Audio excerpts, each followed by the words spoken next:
use the button or not. Is it fine now? Let's test. No. Someone will assist up there. Thank you so much. We are starting a new series today called Intercessors for the Nation. It's a quick 2-part series, and then September we will continue with the financial series, which we have stopped with last month. And so today the title of the message is When Christ, or When Jesus is Our Intercessor. When Jesus is our intercessor. Hallelujah. Now, when most of us think about prayer, I hope it's not the case, I'm generalizing quite a lot now, but when most of us think about prayer, we might immediately think about what we need to say to God. What do I need to say to Him in order for Him to answer my prayer? What we need to say to God. We think about whether we have prayed long enough. Was this prayer long enough for God to answer my prayer? We think whether we use the right words. Sometimes we even change our tone of our voice when we pray. Some people go into a deep tone of voice when we pray because, I need to speak respectfully to God. That's how we were raised. There's not necessarily something wrong with that. That's just how we were raised. We think whether we use the right words. Some of us even go so far to think, do I have enough faith for these prayers to be answered? And then when we look at ourselves and we find ourselves lacking in whether we have enough faith, what we then do is we go into a time of fasting and prayer. Hopefully, if I add fasting to this prayer, God will hear my prayer and He will answer my prayer. We think about these things when we consider prayer. We think whether when we pray, have I focused enough? Because sometimes when we pray, our minds run off. Especially if you try to be quiet in front of the Lord. Then your minds run off. You're either at work or you at, what am I making for dinner tonight? Or what am I doing here? How can I do this? Etc. etc. And then also we think, what sin did I do that might hinder the answer to my prayers? Why is this taking so long? Did I do something wrong? Did I sin? That causes this answer to pray. And then sometimes when life becomes difficult and circumstances become difficult, another question begins to rise in our hearts. Is God really listening to me? Does He mind me? Does He take note of me? And maybe you have prayed about something for months and nothing has seemed to change. Maybe you have come before God carrying guilt, wondering whether you deserve even to ask Him for anything. Maybe you've come before God thinking that you are cursed because of whatever happened in the past. Maybe you have watched someone else pray and you see them pray fervently and it always looks like this brother or the sister is on fire for the Lord, and you stand there and you say, I wish I could have a prayer life like that. You see, the challenge with that mindset is this. I want to show you something before we dive into the word. The challenge with this kind of mindset is that all of these things, the I wish I could pray like that, the guilt that I carry, is God really hearing me? Did I pray long enough? Did I focus in my prayer? All these things point to one thing. It points to the strength of my prayers. In other words, it points to me and my ability to make God hear what I have to say. It points to me. Now, we all know if it points to you, you know the answer to that. And so Hebrews 7, chapter 7, turns our attention away from the strength that we place in our prayers and puts our strength in someone that is far more secure. hallelujah, than we are when it comes to prayer. Hebrews chapter 7 points us to Jesus because our confidence in prayer does not begin with how well we pray. Our confidence in prayer does not begin with how concentrated, how regular, how long, how deep I pray, or the revelation of what I pray. Are you with me? Our confidence in prayer is not in those things. Our confidence in prayer begins with a person who stands before God the Father. That's where our confidence starts. It begins with the one who stands before the Father on our behalf. Hallelujah. That brings us into the word. You can go to the next slide. It seems like this thing is not working today. Go to point 1 for me in the slides. Thank you so much. Jesus is our eternal high priest. May God bless his word and write it on the tables of our hearts. We look at Hebrews chapter 7 verse 23 to 24.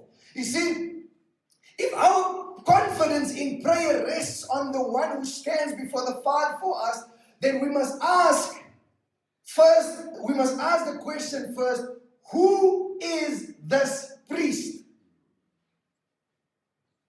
Hebrews answers us by showing us that Jesus is unlike any other priest who came before him. Verse 23 says, now there have been many of those priests since death, prevented from continuing in office. But because Jesus lives forever, he has a permanent priesthood. Are you with me? Why is that? Because every priest in the Old Testament eventually died. The season came to an end. One priest would serve for a season, another would take his place, then another, and death continually interrupted the priesthood in the Old Testament. And every priest who served was still a human being. Some were faithful, some were unfaithful. All of them were limited in their humanness. And then Hebrews says, but because Jesus lives forever, that changes everything. Jesus did not come to serve for a season.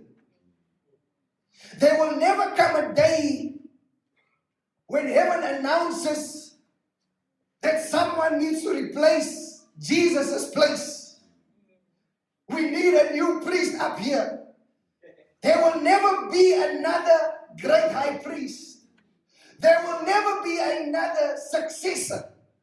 There will never be a vacancy in heaven saying we need someone else. Because Jesus lives forever, that means his priesthood continues forever until eternity.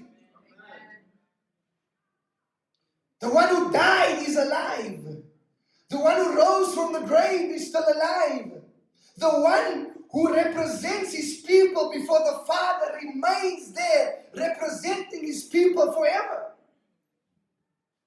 That means our relationship with God is not resting on a priest who may fail tomorrow. It is not resting on our pastor. It is not resting on some prophet. It is not resting on a bishop or an apostle or whatever people call themselves these days. It is not resting on how spiritual I feel this week or how unspiritual I feel this week. Our intercession, our prayer rests on a person named Jesus Christ, the Son of the living God. They call him the great high priest, and no one can ever take his place. And that is important because there are days when we as humans are inconsistent when it comes to prayer. There are days when my prayer life feels strong and I feel like I can move mountains and I can pray for this and pray for that. And then there are days when my prayer life feels weak. Like I'm praying against the ceiling and nothing happens. There are days when I feel full of faith. And then there are days when I'm simply trying to hold on to God. But hear the good news, family. Jesus has not changed. Hallelujah. Your weakness does not make him your weaker high priest. Hallelujah. Your bad week does not remove him from his position. Hallelujah. Your struggle does not cancel his high your life and in the universe. Hallelujah. He lives forever. His priesthood remains forever. And so the foundation of our confidence is not that we always hold on tightly to God. The foundation of our confidence is that our high priest never ever changes. He remains the same yesterday, today, and forever. Hallelujah. That's where our confidence in prayer is.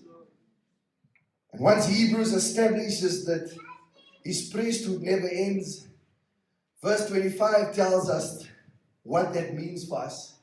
Let's go to point number 2 for me, please. Thank you so much. Jesus saves them completely. He always lives to intercede. Jesus saves completely. Verse 25 begins with an important word. He says, therefore. Therefore. Very important word. Because Jesus lives forever, because his priesthood is permanent, something follows from that. Therefore, he is able to save completely those who come to God through him, because he always lives to intercede for them. Hallelujah. Hallelujah. Notice what the verse says. He is able to save completely. I want you to underline that. If you have your Bibles here, underline completely, or write the word down, completely. He does not save partially. He does not save temporarily. He does not save only when you are doing well spiritually. The word is completely. Some translation says that he saves to the uttermost. The picture is of a salvation that reaches all the way. And this is bigger than Jesus rescuing us from difficult circumstances. Hebrews is saying that Christ is able to bring his people all the way to the end. Come on. All the way. He doesn't leave you when things become difficult. He walks with you through the difficulty all the way to the end. The priest who saves you does not die halfway through your salvation. Jesus does not begin saving somebody and then discover halfway through the salvation, hey, this one is too difficult. Let me move on. I can't deal with this anymore. His priesthood does not expire. His saving work does not run out. He is able to save completely. And who are the people he saves? The text says, those who come to God through him. Those are the people that he saves. That matters, because Christianity or discipleship is simply not just coming to church. It's not just about joining a ministry. It's not becoming more religious. It is coming to God through the person of Jesus Christ. He is the way. He is the truth. He is the life. And no one can come to the Father except through the Son. Hallelujah. Jesus is not one option among many. He is the one through whom we approach the Father. He is the option. He is the choice. And then Hebrews gives us the reason why we can have such confidence. Because he always lives to intercede for them. Because he always lives to intercede. Family, this is one of the most comforting statements in this passage. Jesus is alive, and part of his present ministry as we are standing and sitting here today is that he continually represents his people, which is us. At this very moment, he is representing his people before the Father. Wow. Amen. But we must understand this correctly.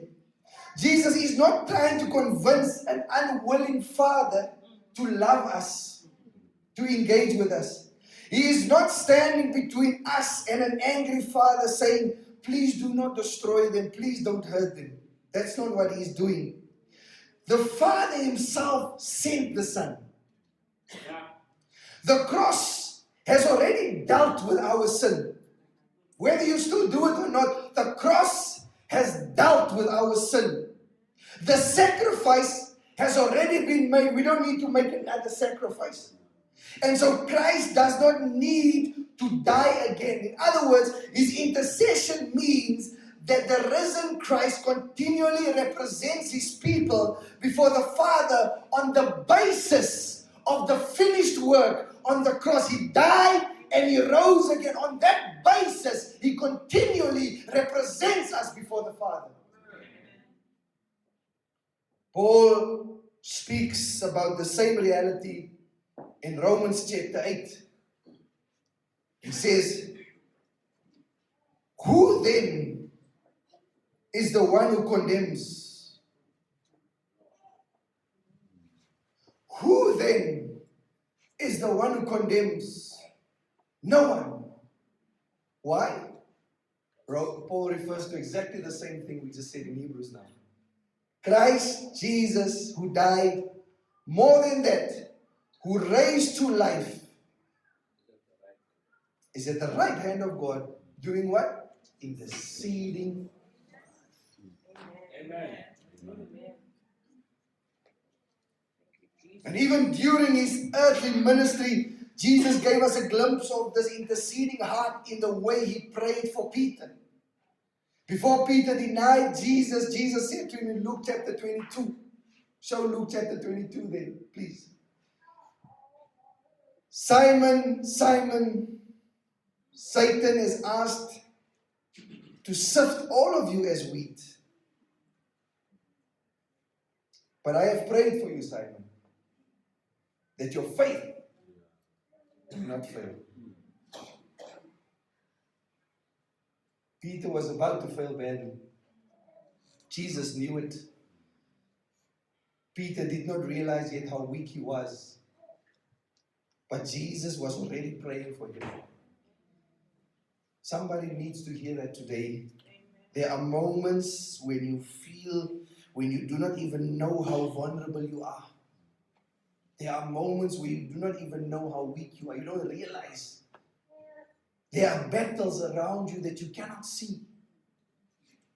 There are temptations you do not anticipate coming across you, tempting you.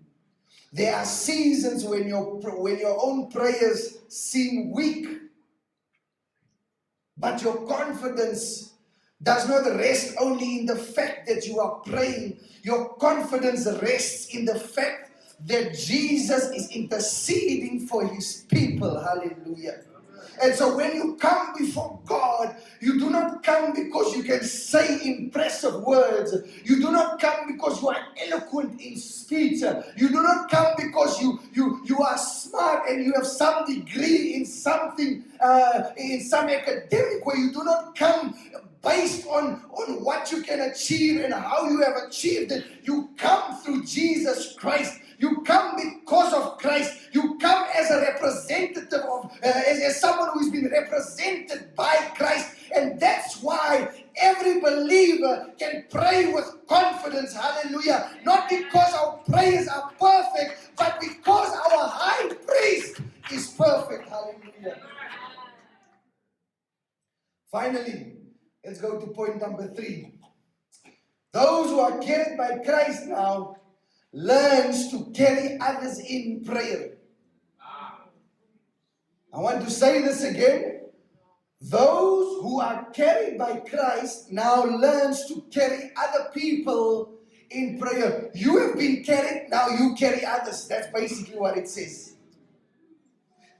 And now the sermon takes a turn, I almost want to say towards us, but also away from us. We have seen that Jesus is our eternal high priest. We have seen that he continually intercedes for his people. But grace received now begins to shape the kind of people we're becoming.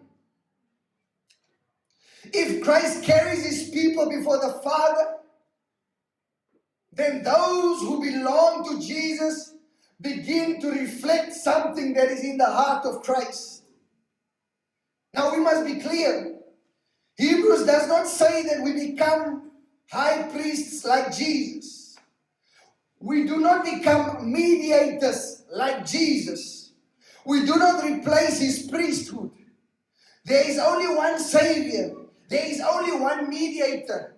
Don't be like those pastors who say, who leave people when they say, oh, you gave your life for us so that we can have a better life. There's no one else that could do it without Jesus. So don't become one of those people. Our intercession never competes with Christ's intercession. We pray through the mediator. We never become the mediator. Are you with me?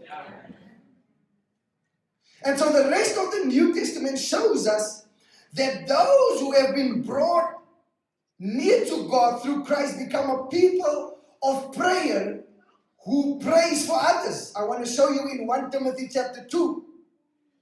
We read this passage quite a lot. You can put 1 Timothy, thank you.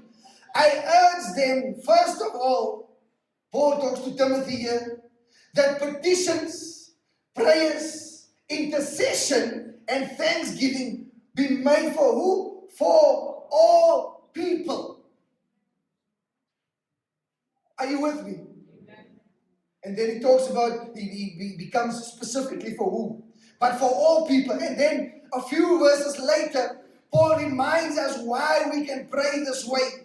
He says, for there is one God, one mediator between God and mankind, the man Christ Jesus, Paul says. Do you see the connection? We intercede for others because we ourselves come through the one mediator.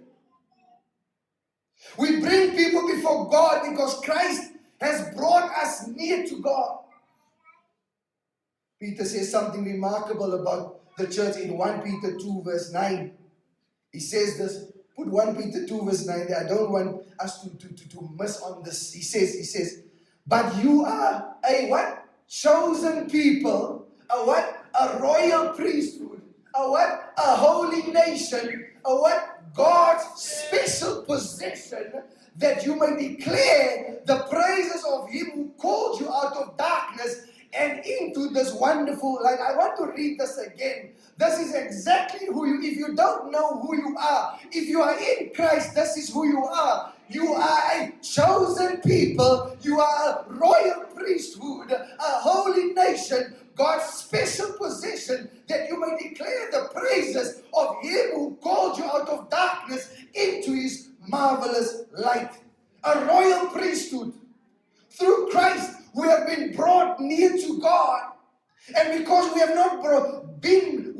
have been brought near, our prayer life cannot remain centered only on ourselves. Let me say this again. Because I've been brought near to God, my prayer life cannot merely be centered on myself and what I need and what I'm going through. Let me say this again. Because I've been brought near to God, my prayer life cannot just remain centered on myself. If all I ever pray about is my money and my family and my health and my breakthrough and my job and my future, then my prayers may be sincere, but Christ is calling me to something bigger. He begins to turn our eyes outward. He teaches us to carry the burdens of others, to pray for people who are weak, to pray for people who are suffering, to pray for people who are far from Christ, to pray for people who may never know that somebody mentioned their name before God, because there's many people who mention our names before God and we will never know about it. And if it wasn't for those people, we might have not been here today where we are today. That is intercession. It is bringing someone else before God in prayer. Sometimes that person can be your child. Sometimes it's your neighbor. Sometimes it's someone in your home cell, maybe someone at work, maybe it's someone who has hurt you, maybe it's a family crisis, maybe it's something in the community, sometimes it's a nation. Church, this is where prayer becomes much bigger than personal survival. We begin asking a different question. Lord, who are you calling me to bring before you in prayer? Who has God placed around you whose name should appear regularly in your prayer? Sometimes it comes in a person that annoys you greatly, a colleague that annoys you, a spouse that annoys you, a neighbor that has a party every weekend or close to the month, and you know it's going down. The bass vibrates your cups and your plates as they're having a party down the street. And instead of praying, you get annoyed. You phone the police. You don't greet those people when you woke up because you're angry and grumpy because you couldn't sleep and the baby was awake the whole night. Maybe God called you to pray for them.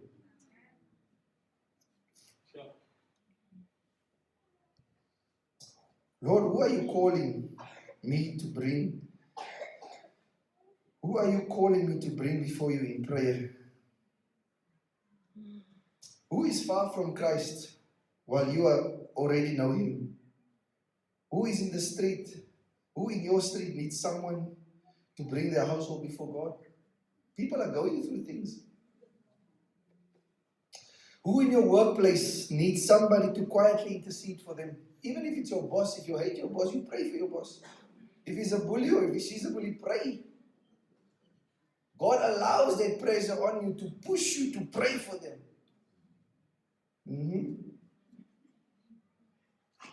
We intercede because we ourselves live by mercy.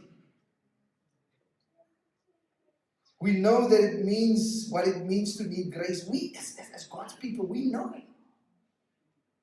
We know what it means to fail. We know what it means to need strength that does not come from ourselves. We live in it every single day.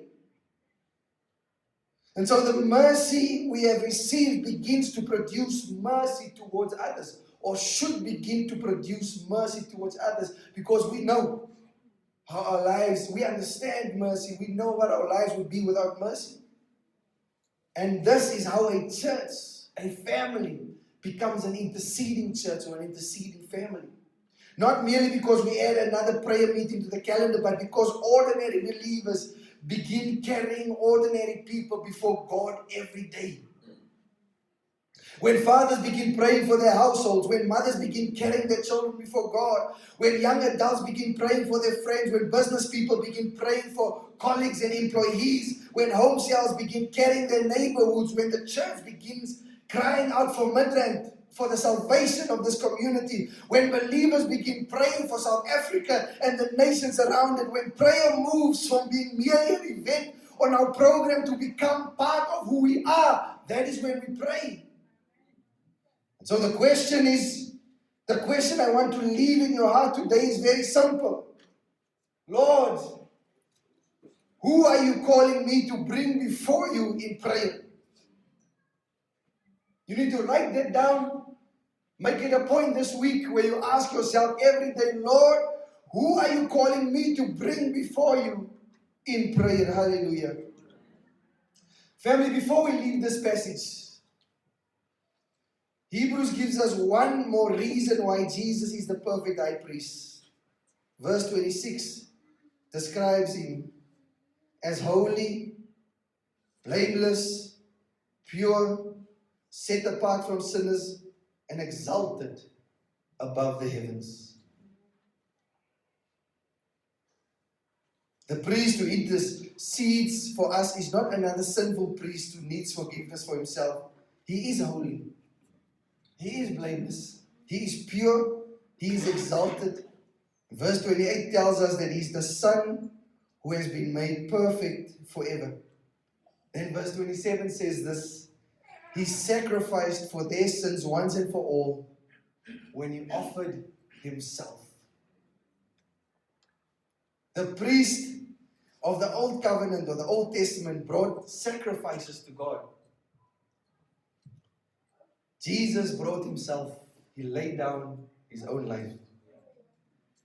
They offered sacrifices again and again. Jesus offered himself once and for all. And that's why his intercession gives us such confidence. Jesus is not standing before God the Father trying to persuade him to overlook our sin. Our sin has already been dealt with on the cross. The sacrifice has been made, the price has been paid, the work has been finished. And the one who died for us is the one who rose for us, lives for us, and intercedes for us. So today, we are not ending the sermon by saying, go and pray more. We begin somewhere else. We begin by remembering what Jesus had done for us. Because before we carry someone else before God, we remember that Christ carried our sin on the cross. Before we intercede for others, He opened the way for us to come to the Father. And so today, after some time away from the Lord's table, we are going to come again to communion. As we take the bread, we remember His body that has been given for us. As we take the cup, we remember His blood shed for us. We are not repeating His sacrifice. We are remembering and proclaiming the sacrifice made for us once and for all. So as we prepare to come to the table, we are going to do things a bit different this morning. I'll explain them a minute. As we prepare to come and sit at this table, examine your heart. Come honestly. Come humbly. But above all, come through Jesus. Because our confidence to sit at this table is not that we have prayed perfectly or lived perfectly or performed perfectly. Our confidence is that we have a perfect high priest. I cannot repeat this enough. That we have a perfect high priest who offered himself for us and who lives forever to intercede for his people. And so, let us come to the table of the Lord. Hallelujah. Family, I'm going to ask the ushers, the hospitality team to come and please prepare the elements here for us. You know who you are. And while they are coming forward, we are going to do things a bit different. You would know, usually we would give the thing by the door and then you would come and you'd open. Today we are having bread and grape juice. We don't have wine. That represents the blood of Jesus. Okay. And so we are going to respond to the word today by coming to the Lord's table. And the ushers will show you how to do it row for row, where you come forward and you will come and fetch. Please receive both elements when you come. Return to your seat. Hold them. Do not eat yet. Do not drink. Once everyone has been served, we will receive communion together as one body. Now, before you come, is there anyone who is incapacitated? In other words, you physically cannot come to the front to come and collect communion. Then we will come to you to serve you. So you can just raise your hand and keep it up there. And then someone will come and serve you if there's anyone like that. I want to also say to you that this is not the table of the AFM of SA or the AFM Midrand Impact Christians. This is the table of our Lord Jesus Christ. If you have placed your faith in Jesus, He's your Savior and your Lord, you are invited to participate in it. If you have not yet placed your faith in Christ, please do not feel embarrassed or pressured to come participate. It won't mean anything to you if you just do it out of religion. Because this table is not about pretending today. It's about Jesus.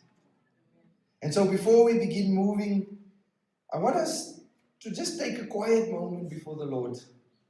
Paul tells us to examine ourselves as we come to the table. So where you are, speak honestly with God. If there is sin that needs to be confessed, do it softly. If there is bitterness that needs to be surrendered, surrender it. If there's something that requires confession or reconciliation, bring it before God and be willing to make it right. But do not examine yourself in order to decide whether you are good enough. None of us comes to this table because we are good enough. We come because of Christ's sufficiency. Let us take a moment and examine ourselves.